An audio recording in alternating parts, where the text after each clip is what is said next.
Hi friends, welcome to healthy cooking channel. இந்த வீடியோவில் நம்ம இன்னைக்கு மணக்க கரம் மசாலா பொடி எப்படி வீட்டிலே செய்யலான்னு பார்க்கலாம் வாங்க. என்னென்ன பொருள் தேவைன்னு ஃபர்ஸ்ட் பார்த்துருவோம். 2 முழு சுருள் பட்டை, 2 டேபிள் ஸ்பூன் கிராம்பு, 2 டேபிள் ஸ்பூன் ஏலக்காய், 2 டேபிள் ஸ்பூன் சீரகம், 2 டேபிள் ஸ்பூன் மிளகு, 2 டேபிள் ஸ்பூன் சோம்பு,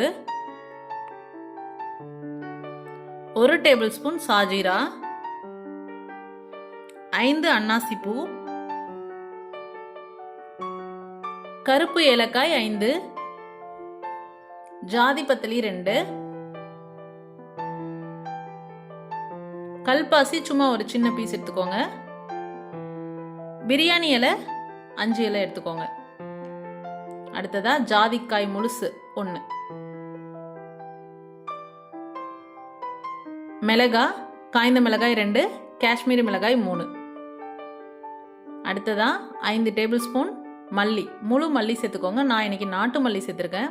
அதே போல் உங்களுக்கு பட்டையும் வந்து சுருள் பட்டை கிடைச்சிச்சுன்னா அதை யூஸ் பண்ணிக்கோங்க, நல்லா இருக்கும் ஃப்ளேவர். ஜாதிக்காய் மட்டும் உடச்சி சேர்த்துருக்கோம்.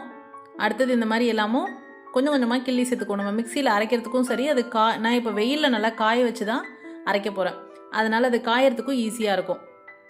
சப்போஸ் உங்களுக்கு வந்து வெயில் இல்லை அப்படின்னா வானலில் போட்டு லைட்டாக அதை சூடேற்றிட்டு மட்டும் அரைச்சிங்க அப்படின்னா நல்லாயிருக்கும். ரொம்ப வறுத்துட்டிங்க அப்படின்னா ஃப்ளேவர் மாறி போயிடும். பெஸ்ட் வெயில் டைமில் பண்ணிங்க அப்படின்னா வெயிலில் நல்லா காய வச்சுட்டு அரைச்சிங்க அப்படின்னாலே போதும். இப்போ இது எல்லாத்தையும் சேர்த்து நல்ல வெயிலில் காய வச்சு எடுத்துக்கலாம்.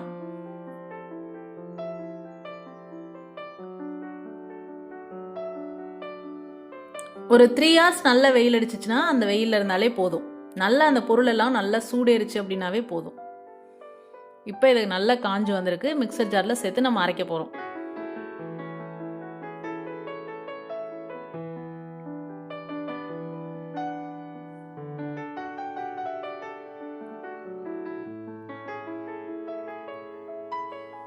இந்த பொருளோட அளவுகள் எல்லாமும் நான் கீழே டிஸ்கிரிப்ஷனில் கொடுக்குறேன், தேவைப்படுறவங்க செக் பண்ணி பாருங்கள் ஃப்ரெண்ட்ஸ்.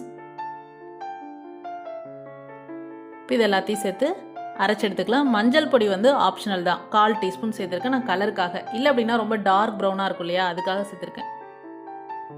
இப்போ பாருங்கள், கமகமன் நல்ல வாசனையோட கரம் மசாலா பொடி தயாராகிடுச்சு. ஒரு கண்ணாடி பாட்டிலில் நம்ம ஸ்டோர் பண்ணி வச்சிட்டோம் அப்படின்னா 1 வருஷம் ஆனாலும் அந்த ஃப்ளேவர் மாறவே மாறாது. ட்ரை பண்ணி பார்த்துட்டு உங்களுக்கு கமெண்ட் மறக்காமல் சொல்லுங்கள் ஃப்ரெண்ட்ஸ். இது போன்ற ஹெல்தி ரெசிபீஸ்க்கு மறக்காமல் ஹெல்தி குக்கிங் சேனலை சப்ஸ்கிரைப் பண்ணுங்கள். இந்த வீடியோ உங்களுக்கு பிடிச்சிருந்தா லைக் பண்ணுங்கள், ஷேர் பண்ணுங்கள், கமெண்ட் பண்ணுங்கள். தேங்க்ஸ் ஃபார் வாட்சிங்.